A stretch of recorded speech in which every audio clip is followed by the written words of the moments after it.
I'm Dewinthon Tshitenge. I'm 20 years old and I'm from Congo, DRC. I was born in South Africa, Cape Town. My parents are both Congolese, so they are from Kasai Oriental.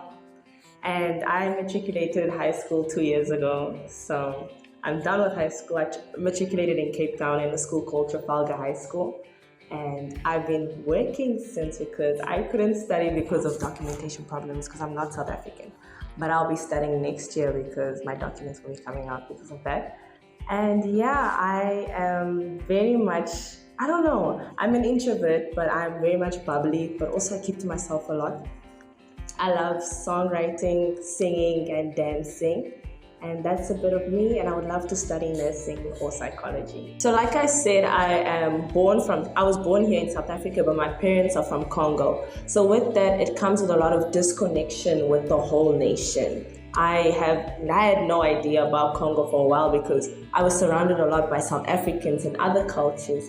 And it's so sad because watching them get in tune with who they are and where they come from, festivals and all these things, and it bothered me because I knew really nothing and South Africa was all that I knew. But the saddest of them all was when I'd see them with their grandparents. I never got to see my grandparents because they were in Congo. So that was really sad until recent, where I actually started understanding Congo for who they are so that I could connect with them since I'm from there. By understanding, I mean politically, economically, just culturally as a whole. That's the change I decided to make. So I found out about Miss African culture and the whole competition, how I went about finding about it.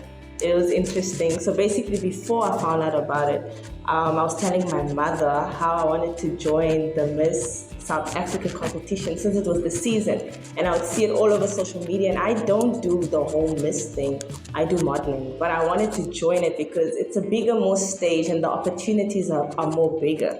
But then I couldn't because I'm not South African. I saw the instructions and everything, requirements, and they said you have to be, it's mandatory to be South African. And I was discouraged, but then the next day, I saw on someone's status about the Miss African Cultural Top Model DRC. And I was like, but I'm from DRC, I'm Congolese. And I decided to join it. With the whole idea with joining the Miss South Africa and the Miss DRC, you see the whole barrier. You see people want to change, people want to join something, but the limit is there. But the Miss African Cultural Top Model actually opened that door to start that diversity. And I decided to join. If I did not find Miss African Cultural Top Model DRC, I would be gone, like as in hurt, because before finding out about it, I really took time to think, like, I have a dream and there's no way I can reach it. Like, it was too far, because you'd see these girls that are South African actually just going in for it, and I'm not. But it speaks for everyone who has a dream, who has a passion for something, but because of certain circumstances and limitations, you can't reach it at all. And you'd think, like, then I'm not worthy, I'm not worthy then to do it. But that's where it should be blocked. That's where I feel like if there's going to be competitions hosted in a country where there's diversity, let us open that door. I'm praying, hopefully, Miss South Africa can open up another opportunity, because I saw they have this thing of where now you can be over 25 and actually married to join the whole Miss thing, because it wasn't like that before. But if there can be an exception, or if not an exception, but a different department for diaspora children or people that are born in South Africa or being here for a certain limit, they have a dream to reach the whole Miss thing but can't. I'd love for them to open up that opportunity. So I joined the Miss African Cultural Top Model. The story about how I joined that is a really, really funny, long story. So when I found the status post, I sent a message to my uncle to say, is this real? Can I really join? Am I not too late? Whatever. And he was like, no, go for it. I ended up going and I was actually really late, really, really late. I was the last person to be joined in. Funny enough, it was the same day where they were doing like portfolios for the girls and everything. So that was a good start and a good sign. The girls, they were amazing, but I felt very, very intimidated, very much because like I said, I'm not from Congo, and these girls were tapped in. Like when I say they knew their culture, they knew because majority of them were born there and came here, like a year for a year, or some of them 2 years they've been in South Africa. So I'm like fresh, getting to know my whole culture. And it got to me because I was telling my mom, like, I don't think I can join at all because I'll be like a fake Congolese if I don't know much about my culture. And now I'm entering a whole competition where I know nothing about it.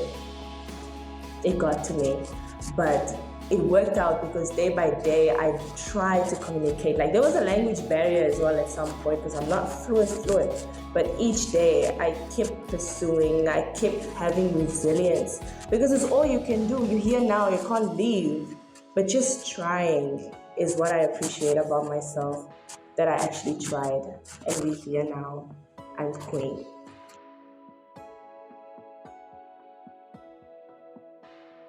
So now that I joined the international stage, I was no longer with my national contestants and slash friends.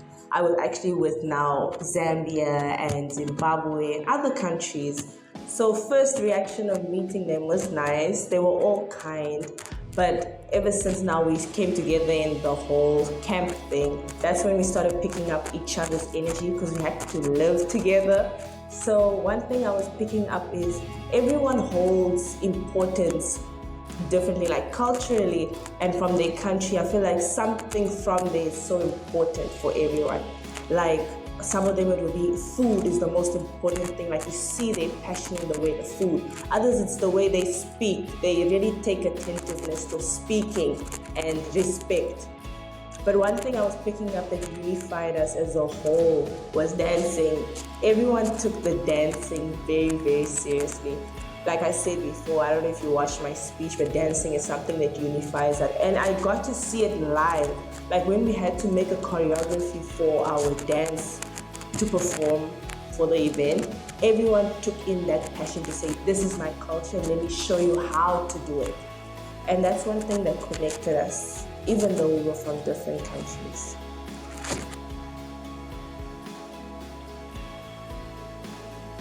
Competing internationally and representing Congo DRC, I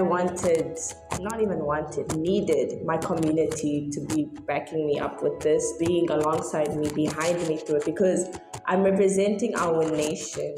So when I had to go on the ground and actually call upon Congolese communities to support me, it actually hurt me the most because majority didn't really care, but most of them knew about the whole Miss African cultural thing and they saw my session like, yeah, we know about it. But the message that is being portrayed is we don't care because where it's going to take us. And it got me thinking like, we wait for the big things to come in and then we support, but what about the aspiring? Those that want to try, because it touched me when someone in the camp actually said that there are countries and their government system, they are holding up to millions or even communities holding on to some amount of something to support aspiring artists or support aspiring musicians, aspiring children, especially in the youth, those that have dreams. They are holding on to it just to give it to them. But in my community, I did not see that. I did not see that at all. To go as far to say even the embassy, other countries had their embassy support them, but I did not have the same. I don't know why at all. So it felt alone, and it's kind of a crazy juxtaposition because I'm representing the country that doesn't want to help me represent them. So it's hurtful and it's painful. If you can make a change for the next round or for the next bunch of children or people that want to make a change in the world but we're not there to support, can we be there to support? To sum up everything about my whole experience, I would love to say that it was an amazing experience from national to international. I wouldn't want to change anything because I've learned a lot. A message that I do really pick up in this whole experience is the need to embrace indifference. What I mean by that is, in the midst of national, I was the indifference, where those that were the same, am I saying it right? Those that were all the same, from being from Congo, understanding culture, and me just not, they had to embrace me for my indifference. And being in the international, all of us coming from different backgrounds and being placed in one place to get to know each other, we need to embrace each other. So that indifference is one thing that keeps ringing in my mind, and it's something I feel like everyone should embrace. Whoever you meet, wherever you meet them, embrace them, because we all come from somewhere with a story. Another thing is, I really got to grow understanding Congo. I mean, they put us through a lesson to understand our culture, because we can't be up there without knowing where we come from. So I mean, from food to speaking to singing to even dancing, it was all amazing. And I'm even actually called now Eloko Makasi. All of a sudden, that's my nickname ever since the second competition. So that's the amazing thing. And to the community, I want to say thank you to those that supported me, those that took the time to actually invest, and those who wanted to or just felt discouraged not to. I hope you try next time, because there are children and children out there that really want to do something. Think of them, because you don't know what they will do tomorrow, who they will be. We can't wait for something big to come if we don't start somewhere. So to the community of Congo, let us unite. It's in our name, democracy. Let us unite and walk in that unity, because each and every one of us have a star. We can't unleash it if we don't help it out or be there to support. Thank you so much, and till next time.